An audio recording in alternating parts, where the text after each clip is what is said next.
इश्क हैदर के असीरों में गिने जाते हैं, हैदरी दर के फ़कीरों में गिने जाते हैं।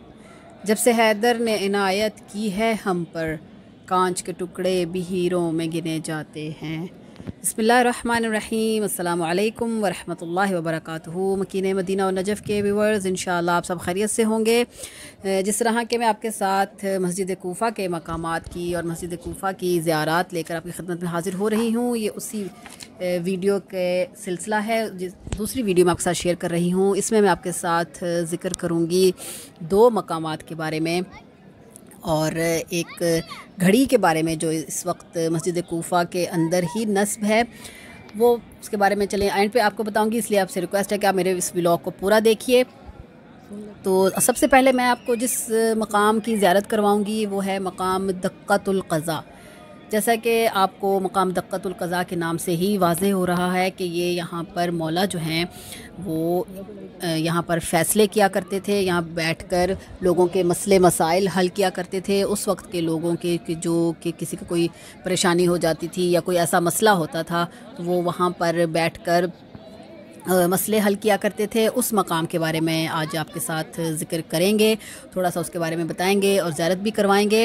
ये देखिए वहाँ पर आपको दूर से नज़र आ रहा होगा, ये छोटे से जो सफ़ेद कलर की संगे मरमर की छोटी सी दीवार है, ये मकाम दक्कतुल क़ज़ा है। यहाँ पर ईरानी ये देखिए कि इबादत भी कर रहे हैं, क्योंकि हर मकाम पर लिखा हुआ है, कहीं पर 2 रकत नमाज़ पढ़ने का हुक्म है, कहीं पर 4 रकत का। तो ये देखिए व्यूवर्स, यहाँ पर ईरानी एक मौलाना उनको गाइड कर रहा है, फ़ारसी में बता रहे हैं उनको। तो यहाँ पर 2 रकत नमाज़ पढ़ने का हुक्म है, यहाँ पर लिखा भी हुआ है। अभी मैं थोड़ा सा करीब चाहती हूँ क्योंकि यहाँ पर मर्द हजरात नमाज़ पढ़ रहे हैं। थोड़ा सा मैं साइड से होकर गुज़र के आपको दिखाती हूँ। ये देखिए मकाम दक्कतुल क़ज़ा युसल्ली फ़ीही रकअतान के, यहाँ पर 2 रकत नमाज़ पढ़ने का हुक्म है। ये वो मकाम है कि जहाँ पर हमारे और आपके मौला फ़ैसले किया करते थे। कोई भी किसी किस्म का कोई भी ऐसे फ़ैसले के जो आम लोगों की से हल नहीं होते थे और उनके हैरत अंगेज़ मौला जो फ़ैसले करते थे, ये वो मकाम है यहाँ पर वो बैठकर सबके मसाइल हल किया करते थे। ये देखिए मस्जिद कूफ़ा के जो दरमियान में बहुत बड़ा सहन है, उस उधर ये जगह है। जो लोग आए हैं वो तो यकीनन समझ चुके होंगे कि ये कहाँ पर है। और व्यूवर्स, इसके साथ ही बिल्कुल इसकी बैक साइड पर एक और मकाम है, मकाम तश्त।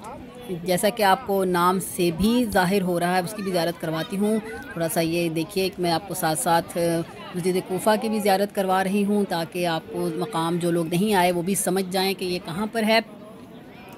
ये देखिए अब मैं जा रही हूँ, इसके बिल्कुल पीछे है वो देखिए सामने जो आपको छोटी सी उसी तरह की एक सेम छोटी सी दीवार नज़र आ रही है, निशान नज़र आ रहा है। मकाम दक्कतुल क़ज़ा की तरह का मकाम में तश्त है यहाँ पर, इसके बिल्कुल साइड पे। उसका वाक़या ये है कि कहते हैं कि उस वक्त के एक लड़की पर बदकारी का इल्ज़ाम लग गया था कि उसने कुछ गलत किया है, तो उसकी वजह से उसके हमल ठहर गया है। तो वो कह रही थी कि वो लड़की कह रही थी कि वल्लाह मैंने ऐसा कुछ नहीं किया। तो ये फ़ैसला लोगों से हल नहीं हो रहा था, क्योंकि फ़ैसला ऐसा था। तो वो सब लोग मौला के पास आए, तो मौला ने एक आदमी से कहा, अपने किसी सहाबी से कहा कि तुम तश्त लेकर आओ। तश्त में बहुत ज़्यादा उन्होंने गोबर कहा कि गोबर या मट्टी कहते हैं कीचड़ की तरह की गंदी मट्टी उसमें डाली और कहा कि इस लड़की को इसके ऊपर बिठा दो।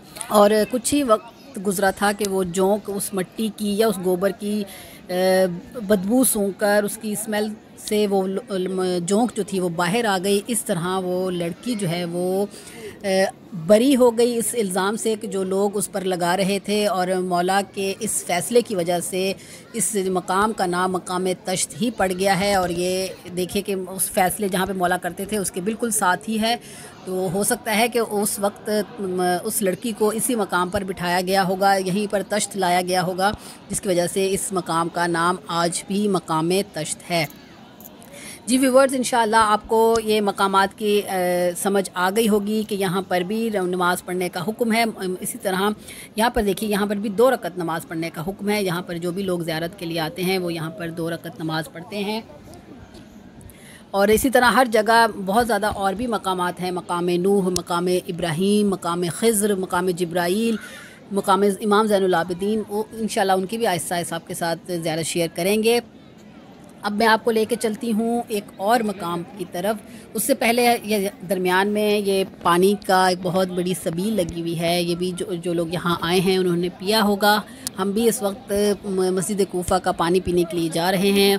और ये देखिए ये अब किस कदर खूबसूरत बन गया है। दरमियान में उन्होंने वज़ू करने के लिए एक बनाया हुआ है कि लोग यहाँ पर वज़ू भी कर सकते हैं।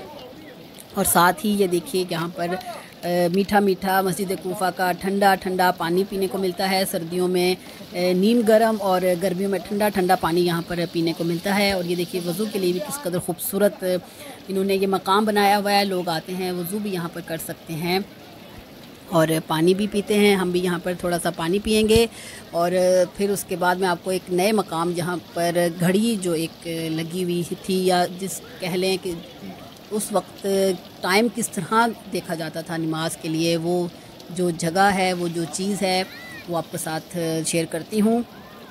अभी हम पानी पी रहे हैं, पानी पियेंगे, उसके बाद फिर आपको लेके चलती हूँ।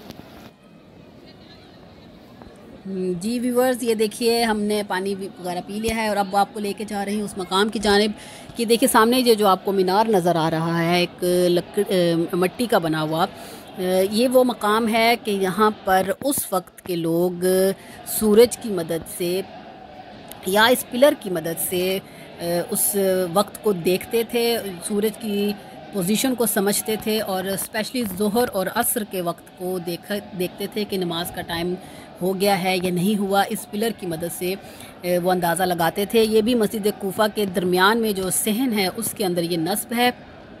और इसके साथ ही ये देखिए कि यहाँ पर नबी मोहम्मद का मकाम है, जैसे कि मैंने आपको पहले भी बताया। यहाँ पर भी 2 रकत नमाज़ पढ़ने का हुक्म है, लिखा भी होता है हर जगह। यहाँ पर भी लोग देखिए इबादत कर रहे हैं, माशाल्लाह काफ़ी ज़ायरीन आए हुए हैं। और ये आपके साथ में इस मकाम को, इस घड़ी को दिखा रही हूँ कि देखिए कि ये वो जगह है कि जिस पिलर की वजह से उस वक्त के लोग सूरज की पोजीशन को समझते थे, स्पेशली ज़ोहर के वक्त को समझते थे, ज़ोहर और असर के, ताकि नमाज को वो अदा कर सकें। लोग नए हैं वो चैनल को ज़रूर सब्सक्राइब करें। इंशाल्लाह नेक्स्ट आपसे मुलाकात होगी। अपना और अपनी फैमिली का बहुत ज़्यादा ख्याल रखिएगा। मुझे और मेरी फैमिली को, मेरे पेरेंट्स को दुआ में शामिल कीजिएगा। अल्लाह हाफिज़, अल्लाह निगहबान, अल्लाहुम्मा अज्जिल लि वलियकल फ़रज।